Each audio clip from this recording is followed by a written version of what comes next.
Tahimik ang gabi sa harap ng Mariposa Grand Hotel, isa sa pinakamalaki at pinakamagarbong hotel sa lungsod. Ang mga ilaw nito'y kumikislap na parang mga bituin sa lupa, sumasalamin sa salamin ng mataas na gusali. Sa labas, nakahilera ang mga mamahaling sasakyan, mga itim na sedan, SUV, at isang puting limusin na kakarating lang. Ang mga bisita, bihis sa mamahaling damit, ay pumapasok ng may kumpiyansa, sinalubong ng mga staff na may ngiti at magalang na yuko. Sa gitna ng lahat ng ito, may isang babaeng tila hindi nababagay sa eksena. Suot niya ang isang lumang kulay abong bestida, bahagyang kupas, at simpleng tsinelas. Ang kanyang buhok ay nakapusod lang ng maayos, walang kolorete ang mukha, at ang dala niya ay isang maliit na shoulder bag na halatang matagal ng gamit. Kung titingnan ng mabilis, iisipin ng marami na isa lang siyang ordinaryong probinsyana na napadpad sa syudad, o mas masahol pa, isang pulubi na nagkamaling pumasok sa maling lugar. Ang babae ay si Elena Ramirez. Huminto siya sa tapat ng salaming pinto ng hotel at saglit na tumingin sa kanyang refleksyon. May bakas ng pagod sa kanyang mga mata, ngunit nandoon pa rin ang kakaibang katahimikan at dignidad sa kanyang tindig. Huminga siya ng malalim bago tuluyang pumasok. Pagbukas ng pinto, sinalubong siya ng malamig na hangin mula sa air conditioner at ng amoy ng mamahaling pabango. Ang marmol na sahig ay kumikinang, at ang malawak na lobby ay puno ng mga taong abala sa kani-kanilang usapan. May mga receptionist sa harap, abala sa pag-aasikaso ng mga bisitang tila sanay na sanay sa ganitong klaseng karangyaan. Lumapit si Elena sa front desk. Magandang gabi po, mahinahon niyang bati sa babaeng receptionist na abala sa pag-type sa computer. Ngunit bago pa man siya masagot, napatingin muna sa kanya ang receptionist mula ulo hanggang paa. Saglit na nagtaas ng kilay ang babae, halatang nagulat o marahil nainis sa itsura ng bisitang nasa harap niya. Malamig na sagot nito. May kailangan po ba kayo? Gusto ko po sanang mag-check-in, sagot ni Elena, magalang pa rin ang tono. Isang kwarto lang po, kahit standard room. Muling tiningnan ng receptionist ang damit ni Elena, sa kabahagyang umisi. Tumingin siya sa katabi niyang staff, na para bang may gustong ipahiwatig. Ang dalaway nagbulungan sandali, hindi man lang inintindi kung naririnig ng babae sa harap nila. Ma'am, sabi ng receptionist matapos ang ilang segundo, sigurado po ba kayo na dito ninyo gustong mag-check-in? Opo, sagot ni Elena. Dito po. Huminga ng malalim ang receptionist, sa kabahagyang tumuwid sa upuan. Ma'am, fully booked po ang hotel namin ngayong gabi. Napakunot noo si Elena. Talaga po ba? Kahit isang kwarto lang. Opo, mabilis na sagot ng receptionist. Wala na po talagang available. Napatingin si Elena sa lobby. May nakita siyang isang grupo ng bagong dating na bisita na kasalukuyang inaasikaso at binibigyan ng room case. May nakita rin siyang ilang susi na nakahanay sa likod ng desk. Alam niyang may mga bakanting kwarto pa. Pasensya na po, mahinahon niyang sabi, pero parang may mga bagong check-in lang po. Biglang nag-iba ang ekspresyon ng receptionist. Ma'am, reserved po yon. Para po yon sa mga guests. Tanong ni Elena, bahagyang napangiti. Hindi po ba ako pwedeng mag-book kahit isang gabi lang? Umiling ang receptionist, mas lalo pang tumigas ang boses. Ma'am, baka po mas mabuting humanap na lang kayo ng ibang hotel. Hindi po ito ang tamang lugar para sa inyo. Ang mga salitang iyon ay parang malamig na tubig na ibinuhos sa katahimikan. May ilang bisita sa lobby ang napatingin sa kanila. May ilan na palihim na tumatawa, may ilan namang napailing na lang. Narinig ni Elena ang isang babaeng naka-high heels na bumulong sa kasama niya, ano ba iyan? Pinapasok pa talaga yung mga ganyan dito. Kumuyom ang kamay ni Elena sa strap ng kanyang bag, hindi siya sanay na maliitin, pero matagal na niyang natutunan kung paano magpigil ng emosyon. Tahimik siyang huminga ng malalim. Hindi ko po intensyong manggulo, sabi niya. Handa po akong magbayad ng buo. Umisi ang receptionist, halatang nawawalan na ng pasensya. Ma'am, hindi po tungkol sa bayad. May standard po kami dito. Standard, ulit ni Elena. Ano pong ibig ninyong sabihin? Hindi na nag-abala ang receptionist na sumagot. Sa halip, kumaway siya sa isang security guard na nakatayo sa gilid ng lobby. Kuya, tawag nito, pakisamahan nga po si Maam palabas. Mukhang nagkakamali siya ng pinuntahang hotel. Nagulat ang security guard ngunit lumapit pa rin. Ma'am, sabi niya ng mahina, baka pwede po kayong lumabas muna. Sa sandaling iyon, may kung anong kumirot sa dibdib ni Elena, hindi dahil sa galit, kundi dahil sa lungkot. Hindi siya nasaktan para sa sarili niya, kundi para sa katotohanan ganoon kadaling husgahan ang isang tao, batay lamang sa panlabas na anyo. Sandali lang po, mariing sabi ni Elena, ngayon ay may bahagyang bigat na ang kanyang tinig. Gusto ko lang pong kausapin ang manager. Napabuntong hininga ang receptionist. Ma'am, busy po ang manager namin. At kahit kausapin pa ninyo siya, pareho lang po ang magiging sagot. Sa likod ng lobby, isang lalaking nakasuot ng mamahaling suit ang biglang tumigil sa paglalakad. Narinig niya ang bahagyang pagtatalo. Saglit niyang sinulyapan ang babae sa front desk, ang simpleng babae na tila hindi kabilang sa lugar na iyon. Ngunit may kung anong kakaiba sa kanyang tindig. May dignidad, may katahimikan, at may lihim na hindi pa alam ng kahit sino sa loob ng hotel na iyon. Si Elena Ramirez ay hindi basta-basta bisita. At sa loob lamang ng ilang minuto, mababaligtad ang lahat ng akala nila. Nanatiling nakatayo si Elena Ramirez sa gitna ng lobby ng Mariposa Grand Hotel. Ang mga mata ng ilan ay lihim na nakatingin sa kanya, may halong panghusga, pagtataka, at pangungutya. Ang marmol na sahig na kanina'y tila malamig at tahimik, ngayon ay parang mas lalong bumigat sa kanyang mga paa. Ma'am, sumunod na lang po kayo, mahinang sabi ng security guard, halatang alanganin sa sitwasyon. Ngunit hindi gumalaw si Elena. Dahan-dahan niyang itinaas ang tingin at tumingin diretso sa receptionist. Hindi galit ang kanyang mga mata, kundi malinaw na determinasyon. Hindi ako aalis hanggat hindi ko nakakausap ang manager, mariin niyang wika. Karapatan ko bilang bisita na humiling ng maayos na paliwanag. Napailing ang receptionist at bahagyang tumawa, parang nairita. Ma'am, hindi po kayo mukhang bisita ng hotel na ito. At ayokong mag-aksaya ng oras. Sa gilid ng lobby, mas dumami ang nakikinig. Isang matandang lalaki na nakabarong at mukhang banyaga ang napakunot noo. Isang batang babae naman ang hinila ang kamay ng kanyang ina at bumulong, Mama, bakit po parang inaaway nila yung ate? Hindi sinagot ng ina ang bata. Sa halip, inalis niya ito sa eksena, parang ayaw masangkot. Huminga ng malalim si Elena. Sa loob ng kanyang isip, bumalik ang mga alaala, mga panahong mas masahol pa rito ang kanyang naranasan. Noong bata pa siya, lumaki siya sa isang maliit na baryo. Walang kuryente, madalas kapos sa pagkain, at ang bahay nila igawa lang sa kahoy at yero. Madalas siyang maliitin ng mga kaklase dahil sa kanyang suot at baon. Ngunit sa kabila ng lahat, pinangako niya sa sarili na balang araw, hindi na siya yuyuko sa sinuman. At ngayong narito siya, sa mismong hotel na bunga ng kanyang mga taon ng paghihirap, hindi niya hahayaang maliitin siya ng sarili niyang mga empleyado. Kuya, mahinahon niyang sabi sa security guard, hindi po ako manggugulo. Hinihintay ko lang po ang manager. Napakamot ng ulo ang guard. Kita sa mukha nito ang pagkalito. Hindi niya alam kung sino ang paniniwalaan, ang receptionist na mukhang may otoridad, o ang babaeng simpleng bihis, ngunit may kakaibang kumpiyansa.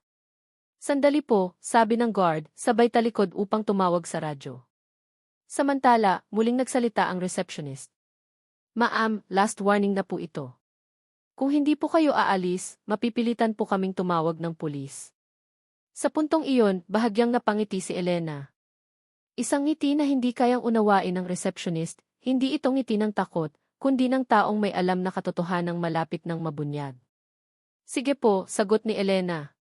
Tumawag po kayo kung kinakailangan. Nagulat ang receptionist. Hindi niya inaasahan ang sagot na iyon. Habang tumatagal, napansin ng ilang bisita na tila may mali sa sitwasyon. May isang lalaking nakaitim na suit ang lumapit sa front desk. Miss, sabi nito sa receptionist, sigurado ba kayong fully booked? Kasi kanina lang, may nakita akong bakanting room sa api ninyo. Natigilan ang receptionist. Sir, internal po yung system namin. Umiling ang lalaki. Mukhang hindi tama ang ginagawa ninyo. Lalong uminit ang tensyon sa lobby. Maya-maya, bumukas ang pintuan mula sa likod ng front desk. Isang lalaking nasa edad 40, matangkad at may otoridad sa tindig ang lumabas. Siya ang assistant manager, si Andy Valdez. Ano ang nangyayari rito? Malamig nitong tanong. Agad na tumayo ng tuwid ang receptionist. Sir, may guest po na ayaw umalis kahit fully booked na po tayo. Tumingin si Amy Valdez kay Elena. Mula ulo hanggang paa, mabilis niyang sinuri ang itsura ng babae. Kita sa kanyang mukha ang otomatikong paghatol. Ma'am, sabi niya, totoo po ang sinabi ng staff namin. Wala na po kaming bakanting kwarto. Hindi agad sumagot si Elena. Sa halip, tumingin siya sa paligid, sa mga ilaw, sa disenyo ng lobby, sa logo ng hotel na nakaukit sa dingding. Maganda pa rin pala, bulong niya, halos hindi marinig. Ma'am, nagtatakang tanong ni Amy Valdez. Wala po, sagot ni Elena, saka siya tumingin muli sa assistant manager. Amy Valdez, tama po ba? Nagulat ang lalaki. Paano ninyo nalaman ang pangalan ko? Bahagyang umiti si Elena. May mga bagay pong hindi nakikita sa panlabas na anyo. Bahagyang kinabahan si Amy Valdez, ngunit pinanatili ang propesyonal na mukha. Ma'am, kung wala na po kayong ibang concern, hinihiling ko po na umalis na kayo. Sa sandaling iyon, dahan-dahang binuksan ni Elena ang kanyang shoulder bag, kinuha niya ang isang lumang cellphone, hindi mamahalin, hindi bago. Nag-type siya ng ilang mensahe, saka tumawag. Hello, mahinahon niyang sabi. Nandito na ako. Tumahimik ang lobby. Narinig ang kanyang boses sa katahimikan. Dagdag niya. Sa lobby. Mukhang may kaunting problema. Pinatay niya ang tawag at muling isinilid ang cellphone. Ma'am, medyo iritadong sabi ni Amy Valdez, kung may kakilala po kayo sa loob ng hotel, mas mabuting. May darating po, putol ni Elena. Ilang minuto lang. Nagkatinginan ang receptionist at ang assistant manager. May halong pagkainip at pangungutya ang kanilang mga tingin. Ngunit hindi nila alam. Ang ilang minutong iyon ang magsisiwalat ng katotohanang iayanig sa buong Mariposa Grand Hotel. At kapag nangyari iyon, wala nang makakapagbalik sa dati. Patuloy ang mabigat na katahimikan sa loob ng lobby ng Mariposa Grand Hotel. Ang mga segundo ay tila humahaba at ang bawat tik ng orasan sa dingding ay parang mas malakas kaysa dati. Ang mga bisita ay hindi na nagkukubli ng kanilang interes, may mga palihim na nakatingin, may mga lantad na nagbubulungan, at may ilan na tahasang nanonood na parang isang palabas ang nagaganap. Nanatiling kalmado si Elena Ramirez, nakatayo ng tuwid sa gitna ng lobby. Hindi siya umupo, hindi siya naglakad-lakad. Para bang alam niyang ang lugar na iyon, ang marangyang hotel na iyon, ay kanya ring tahanan. Samantala, ang receptionist ay halatang nairita na. Paulit-ulit niyang tinitingnan ang relo sa kanyang pulso. Sir Valdez, bulong niya sa assistant manager, sayang po ang oras natin dito.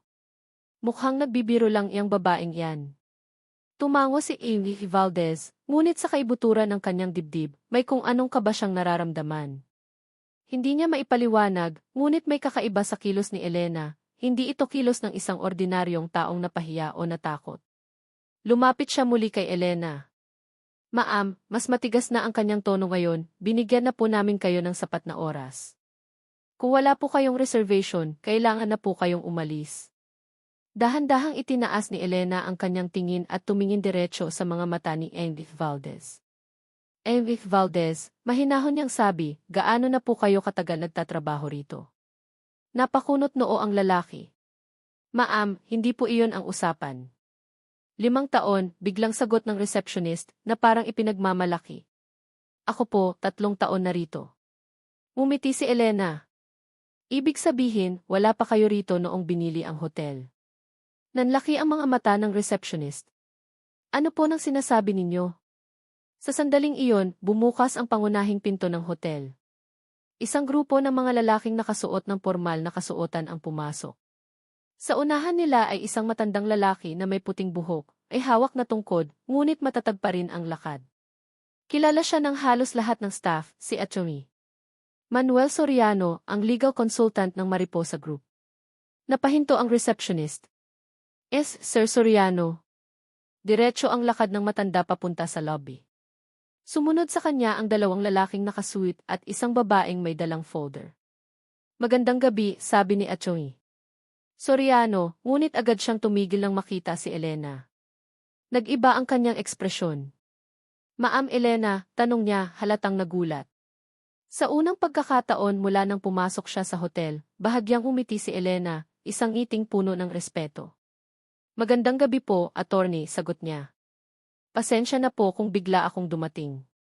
Parang tinamaan ng kidlat ang receptionist at si Edith Valdez. Ma'am. Elena, ulit ng assistant manager. Kilala po ninyo siya. Hindi agad sumagot si Atty. Soriano. Sa halip, tumingin siya sa paligid, sa mga nakatinging bisita, sa tensyon sa hangin, at sa ekspresyon ng mga staff. Ano ang nangyayari rito? Mariin niyang tanong. Agad na nagsalita ang receptionist, halatang kinakabahan na. Sir, nag-try po siyang mag-check-in pero fully booked po tayo. Ayaw lang po niyang umalis. Tahimik na nakinig si Atty. Soriano, sa katumingin kay Elena. Totoo ba ito? Tanong niya. Tumango si Elena. Tinanggihan po akong bigyan ng kwarto. Sinabihan po akong hindi ito ang tamang lugar para sa akin. May ilang bisita ang napasinghak. Ang mga salitang iyon, kapag inulit ng malinaw, ay mas masakit pakinggan. Humigpit ang hawak ni Atty. Soriano sa kanyang tungkod. Sino ang nagsabi niyan? Walang gustong magsalita. Sinong staff ang nagsabi niyan? Ulit niya, mas malakas ang boses. Dahan-dahang itinaas ng receptionist ang kamay, nanginginig. Sir, ako po. Saglit na pumikit si Atty. Soriano, saka siya huminga ng malalim. Alam ba ninyo kung sino ang babaeng ito? Tanong niya. Umiling ang receptionist. Hindi po. Siya si Elena Ramirez, mariing sabi ni Atty. Soriano. Ang may-ari ng Mariposa Grand Hotel. Parang gumuho ang mundo ng receptionist at ni Edith Valdez sa sandaling iyon. Ano po, halos pabulong na sambit ng assistant manager. Ang lobby ay napuno ng bulungan. May mga bisitang napanganga, may mga napailing sa gulat, at may ilan na lihim na napangiti, parang napatunayan ang matagal ng hinala. Tahimik si Elena habang pinagmamasdan ang mga mukha sa paligid, mga mukhang kanina lang ay puno ng panghusga, ngayon ay puno ng takot at pagsisisi. Hindi ko po intensyong ipahiya ang kahit sino, sabi niya sa wakas. Gusto ko lang pong makita kung paano tinatrato ang isang taong akala ninyo ay walang halaga. Yumuko ang receptionist. Ma'am, patawad po, hindi po namin alam. Hindi ninyo alam, ulit ni Elena. At iyon mismo ang problema. Tumingin siya kay Atty. Soriano. Attorney, mukhang may kailangan tayong pag-usapan. Tumango ang matanda. Opo, ma'am. At mukhang marami tayong kailangang ayusin. Habang unti-unting nagbabago ang takbo ng gabi, iisa ang malinaw. Hindi pa tapos ang laban. At ang mga susunod na minuto ang magtatakda ng kapalaran ng lahat ng sangkot sa gabing iyon. Ay! Parang huminto ang oras sa loob ng Mariposa Grand Hotel matapos banggitin ni Atty.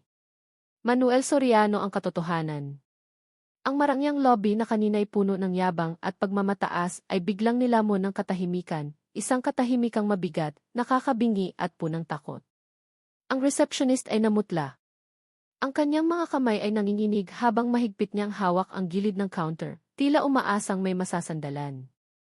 Si Edith Valdez, ang assistant manager, ay hindi makatingin ng diretsyo kay Elena Ramirez.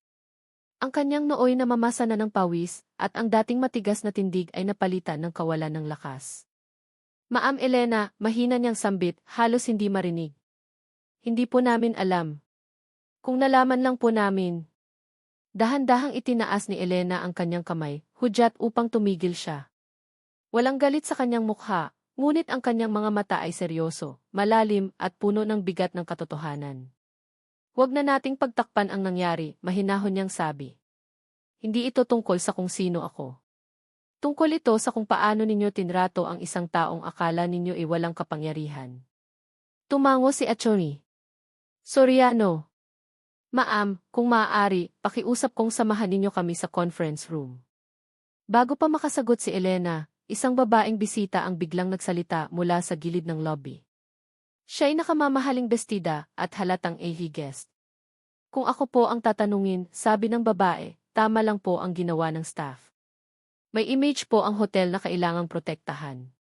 Biglang napalingon si Elena sa kanya. Hindi siya nainis, ngunit hindi rin siya ngumiti. Madam, mahinahon niyang sagot, ang imahe ng isang hotel ay hindi nasusukat sa damit ng bisita, kundi sa paggalang na ibinibigay nito. May ilang bisita ang napalakpak ng mahina. Ang iba na may yumuko, tila napahiya. Kuya, tawag ni Elena sa security guard na kanina iinutusan siyang palabasin, salamat po sa pagiging magalang. Nagulat ang guard. Ma'am, ginagawa ko lang po ang trabaho ko. Umiti si Elena.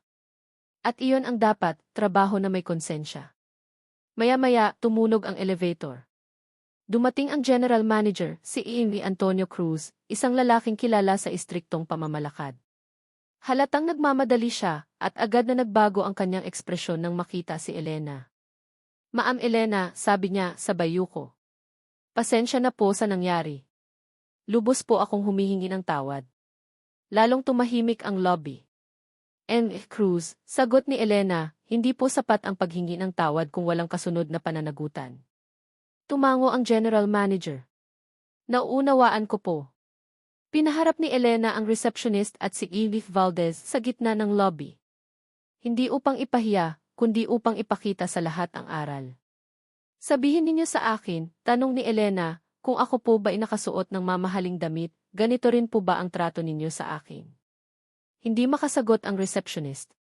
Tumulo ang luha sa kanyang mata. Hindi po, mahina niyang sagot. Kung isa po akong dayuhan, dagdag ni Elena. Umiling ang babae. Hindi rin po. Huminga ng malalim si Elena. Iyan ang dahilan kung bakit ako narito ngayong gabi. Lumingon siya kay MF Cruz. Ilang beses na po bang may nagreklamo tungkol sa diskriminasyon? Napayuko ang general manager. May ilan na po pero inaayos naman po. Ayusin, ulit ni Elena. Hindi po inaayos ang diskriminasyon, inaalis ito.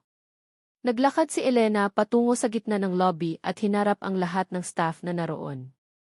Simula ngayong gabi, mariin niyang sabi, lahat ng empleyado ng Mariposa Grand Hotel ay dadaan sa mandatory values and service training.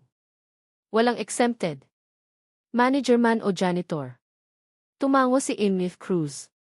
Opo, ma'am. Pangalawa, dagdag ni Elena, ang sinumang mapapatunayang nanlait, nagtaboy, o humusga sa bisita base sa itsura ay agad na masususpinde habang iniimbestigahan. Napalunok ang receptionist. Ma'am, mawawalan po ba ako ng trabaho? Tahimik si Elena sandali, saka siya tumingin diretso sa babae. Depende sa magiging desisyon ng board at sa kung handa kang matuto. Lalong napaiyak ang receptionist. Handa po akong matuto, ma'am. Tumango si Elena. Sana nga. Isang matandang bisita ang biglang nagsalita. Ma'am Elena, kung hindi po kayo dumaan sa ganitong karanasan, hindi po namin makikita ang tunay na kulay ng serbisyo rito. Ngumiti si Elena. Kung may natutunan po kayo ngayong gabi, sapat na po iyon. Lumapit si Atty. Soriano at ibinulong, ma'am, naghihintay na po ang board call ninyo. Tumango si Elena. Mamaya po. Lumingon siya muli sa staff at mga bisita. Hindi ko itinayo ang hotel na ito para sa ilan lang. Itinayo ko ito para sa lahat, mayaman man o mahirap. Muling nagpalakpakan ang ilang bisita. May ilan pang napaluha. Ngunit sa kabila ng lahat, alam ni Elena. Hindi pa tapos ang gabing ito. Dahil ang huling desisyon, ang pinakamabigat na hakbang, ay gagawin niya hindi bilang may-ari, kundi bilang isang tao. Tahimik ang conference room sa ikalawang palapag ng Mariposa Grand Hotel. Malawak ang mesa, makintab ang kahoy, at sa dingding ay nakasabit ang mga lumang litrato ng hotel, mula sa unang araw ng pagtatayo nito hanggang sa pagiging isa sa pinakakilalang hotel sa lungsod. Nakaupo si Elena Ramirez sa pinakadulo ng mesa. Sa harap niya ay ang mga miyembro ng board na nasa video call, kasama sina Jim Cruz, Atty. Soriano at ilang senior managers. Ngunit sa kabila ng formal na setting, simple pa rin ang kanyang suot. Hindi siya nagbihis upang magpakitang yaman, sapagkat hindi iyon ang punto ng gabing ito. Ma'am Elena, maingat na nagsalita ang isa sa mga board members, handa po kaming ipatupad ang anumang desisyon ninyo. Tumango si Elena. Salamat po. Saglit siyang tumahimik. Sa loob ng kanyang isip, bumalik ang alaala ng kanyang kabataan, ang mga panahong tinanggihan siya ng mga bangko, tinawanan ng mga negosyante, at minamaliit dahil sa kanyang itsura at pinanggalingan. Hindi niya inakala na darating ang araw na ang parehong diskriminasyon ay mangyayari sa mismong lugar na itinayo niya para maging simbolo ng pag-asa. Hindi ko po itinatag ang Mariposa Grand Hotel para maging palasyo ng pagmamataas, mariin niyang sabi. Itinatag ko ito bilang patunay na ang sipag at dangal ay mas mahalaga kaysa anyo at yaman. Tumingin siya kay Emif Cruz. General Manager Cruz. Opo, ma'am, mabilis na sagot nito. Simula bukas, utos ni Elena, magkakaroon ng anonymous guest feedback system. Lahat ng reklamo tungkol sa diskriminasyon ay direktang mapupunta sa board at sa akin. Opo, ma'am, tugon ng manager. Lumingon siya kay attorney. Soriano. Attorney, ihanda po ninyo ang bagong code of conduct ng hotel. Gusto kong malinaw na nakasulat doon na walang puwang ang pangmamaliit dito. Agad ko pong gagawin, sagot ng abogado. Pagkatapos ng pulong, tumayo si Elena. Ngunit bago siya lumabas ng conference room, huminto siya sandali. May isa pa akong gustong gawin, sabi niya. Bumalik po tayo sa lobby. Pagbalik nila sa lobby, naroon pa rin ang ilang staff at bisita. Ang receptionist na si Mila ay nakatayo sa gilid, namumugto ang mga mata sa kaiiyak. Ang assistant manager naman ay halatang balisa, paulit-ulit na pinupunasan ang noo. Lumapit si Elena kay Mila. Mila, mahinahon niyang tawag. Opo, ma'am, nanginginig na sagot ng babae. Hindi kita tatanggalin sa trabaho ngayon, sabi ni Elena. Napasinghap ang lahat. Ngunit agad niyang dinugtungan, ngunit masususpindi ka muna habang sumasailalim sa training. Kapag bumalik ka, gusto kong makita ang pagbabago. Hindi dahil ako ang may-ari, kundi dahil tama iyon. Lumuhod halos si Mila sa pasasalamat. Maraming salamat po, ma'am. Pangako po, magbabago ako. Humarap naman si Elena kay Emif Valdez. Ikaw naman. Napayuko ang assistant manager. Handa po akong tanggapin ang anumang parusa. Tatanggalin ka sa posisyon bilang assistant manager, diretso niyang sabi. Ngunit bibigyan kita ng pagkakataong manatili bilang regular staff kung handa kang magsimula muli. Tahimik ang lobby. Ang desisyon ay mabigat ngunit makatarungan. Opo, ma'am, mahina niyang sagot. Maraming salamat po sa pangalawang pagkakataon. Pagkatapos, humarap si Elena sa lahat ng bisita. Pasensya na po sa abalang inyong nasaksihan, sabi niya. Bilang pasasalamat, libre po ang inyong unang gabi ngayong gabi. May bulungan, may palakpakan at may mga napangiti. Ang babaeng isifi na kanina inagsalita laban kay Elena ay tahimik na lamang, hindi makatingin ng diretsyo. Lumapit ang security guard. Ma'am, sabi niya, nakaredy na po ang kwarto ninyo. Presidential suite po. Bahagyang umiti si Elena. Hindi na kailangan. Isang standard room lang po. Nagulat ang guard. Pero ma'am, gusto ko pong maranasan kung paano ang trato sa ordinaryong bisita, sagot niya. Sa loob ng simpleng kwarto, umupo si Elena sa gilid ng kama. Tahimik ang paligid. Walang kamera, walang board, walang mga taong nakatingin. Sa wakas, nakahinga siya ng maluwag. Tumingin siya sa bintana. Kita ang mga ilaw ng lungsod, mga ilaw na sumisimbolo ng pangarap, ngunit pati na rin ang paghusga. Kailangan pang ayusin, bulong niya sa sarili. Kinabukasan, kumalat ang balita sa buong lungsod. Ang kwento ng simpleng babaeng tinanggihan sa sarili niyang hotel ay naging aral sa marami. May mga pumuri sa kanyang kababaang loob, may mga napaisip sa sarili nilang asal. At para kay Elena Ramirez, sapat na iyon. Hindi siya nagtagumpay para maghiganti, kundi para magpabago. Dahil ang tunay na kayamanan ay hindi nasusukat sa itsura, kundi sa kung paano mo tratuhin ang kapwa mo tao.